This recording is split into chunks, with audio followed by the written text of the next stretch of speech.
Добрага ранку. Усім салют. Рады вітаць вас у нашым дабраранку. Сябры, сёння мы, як заўсёды, падрыхтавалі для вас шмат цікавага і карыснага. Кася, а ты маляваць сабралася? Так, сабралася. Толькі зусім не ведаю, што намаляваць. Намалюй партрэт. Напрыклад, мой. Ці можна маляваць агульны партрэт? Таня і Лесік. Ой, не вельмі я партрэту люблю ствараць. Можа, яшчэ што-небудзь падкажаце? Зрабі пейзаж, паглядзі ў акно і намалюй тое, што бачыш. Такія карціны ў мяне ўжо ёсць. Да таго ж зараз за акном яшчэ цёмна.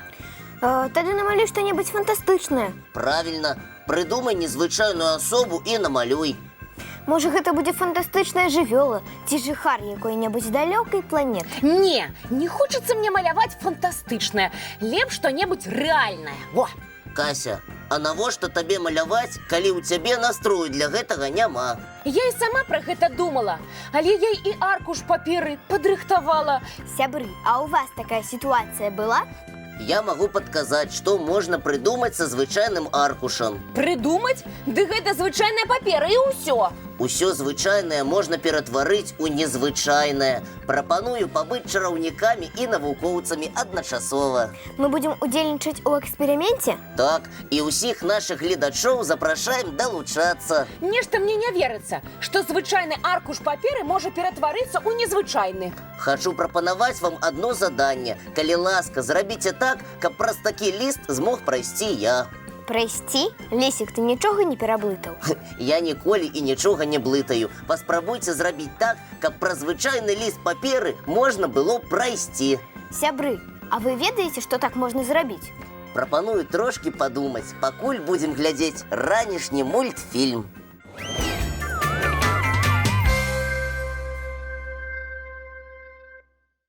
А я ведаю, як можна прайсці праз аркуш паперы.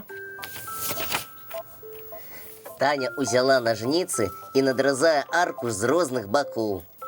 Толькі трэба рабіць гэта акуратна, каб з нашага аркуша не атрымаліся тонкія палоскі. Ну як? Зараз.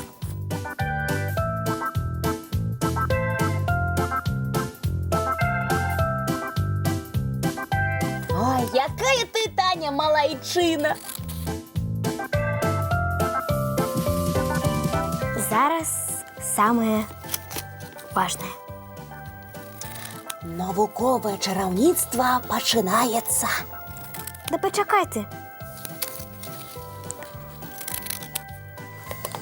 Усё. Вось зараз пачынаецца.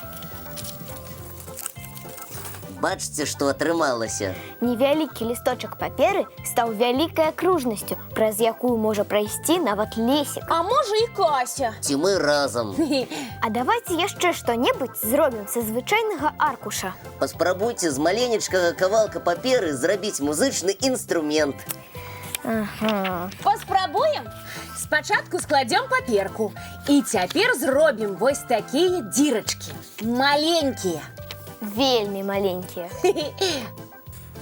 Больш нагадвае акуляры. З маленькімі сцёклышкамі. А цяпер паспрабуем? Давайце. Атрымаўся духавы інструмент. Толькі гук у яго не вельмі прыемны. Дзяўчынкі, малайцы, справіліся са складаным заданнем. І я разумею, што рашэнне нават складанай задачы можна знайсці. А яшчэ лепш шукаць адказы на пытанні са сваімі сябрамі. А яшчэ разам з сябрамі цудоўна глядзець мультфільм.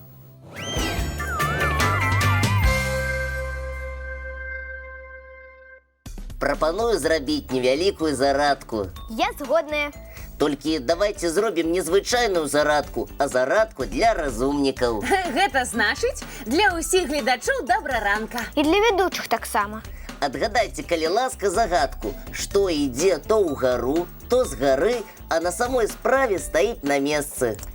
То ўверх, то ўніз, а на самой справе стаіць? А колькі літар у адказе?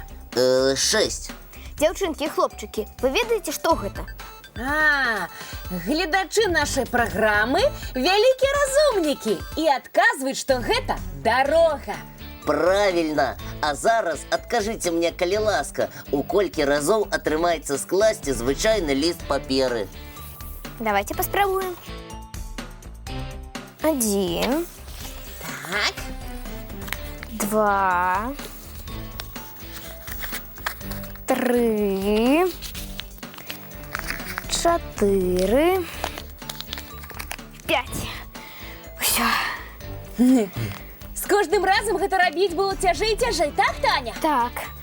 Аказваецца, ёсць навуковы факт, які сведчыць, што ліст паперы рукамі можна скласці не больш за 8 разоў. А калі ўзяць вялікі-вялікі лісточак? Усё роўна. Праўда, некаторыя вельмі упартыя паспрабавалі скласці лісточак паперы нават у 12 разоў, але дзеля гэтага ім прыйшлося прыкласці шмат намаганняў.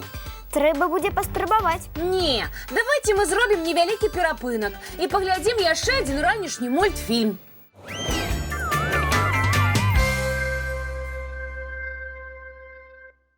Сябры, паглядзіце, калі ласка, вакол. І што мы павінны былі ўбачыць? Я папрашу падлічыць, колькі геаметрычных фігур вы бачыце. Ой, вельмі шмат. Так, гадзіннік гэта круг. Так, стол овал, а экран тэлевізара прамавугольнік. Усё так. А ведаеце, адкуль пайшлі назвы геаметрычных фігур? Я пра гэта нават і не думала. Калі хочаце, я раскажу вам пра гісторыю фігур. Вядома, хочам. Оказывается, что старажытныя людзі пачалі даваць назвы геаметрычным фігурам, сугучныя з назвамі падобных прадметаў. Лесік, ты нешта вельмі складанае сказаў. Растлумаш, калі ласка, што ты меў на ўвазе? Напрыклад, геаметрычная фігура цыліндр па форме нагадвае валік маляра. У старажытнай Грэцыі гэта прылада называлася кыліндрам, ад слова валік, круціцца. А цяпер давайте возьмем круг. Старажытныя грэкі далі такую назву фігуры, таму што так называлася кола ці кальцо. Як цікава! Я нават і не здагадвалася, што спачатку з'явілася кола, а потым круглай геаметрычнай фігурай далі ад яго імя. А шар? Шар, ведаеце, чаму так назвалі? Лесік, сам адказвай! Нам жа так хочацца хутчэй даведацца. Шар назвалі так ад грэчаскага слова «сфайра», што ў перакладзе азначае мяч. Колькі ўсяго цікавага можа атрымацца цудоўная гульня. Сёння, пакуль будзем ісці на заняткі, давайте уважліва прыгледзімся, што на якую геаметрычную фігуру падобна. Гэта будзе добрая трэніроўка. І самі ўбачыце, як на уроку матэматыкі вам захочацца яшчэ больш адказваць і атрымліваць за свае правільныя адказы высокія адзнакі. А нашы гледачы атрымліваюць дзясятачкі ад добраранка. І гэта не ўсе ўзнагароды. Зараз для ўсіх гледачоў-разумнікаў цікавы мультфільм. Или тебе помогашка нужна? Мяч подавать!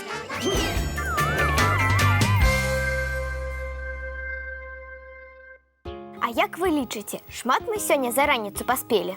Можа, не ўсе далучыліся да нас з самага пачатку. Тады мы раскажам, што за паўгадзіны мы навучыліся рабіць навуковыя фокусы са звычайным аркушам паперы. Яшчэ спрабавалі складаць лісточак і прыйшлі да нечаканага выніку. Даведаліся пра гісторыю геаметрычных фігур і паспелі паглядзець некалькі цікавых мультфільмаў. А зараз час развітвацца і адпраўляцца на заняткі. Мы жадаем усім цудоўнага дня. А давайте дамовімся пра нашу наступную сустрэчу. Яна адбудзецца, як заўсёды, зранку. У нашым добраранку!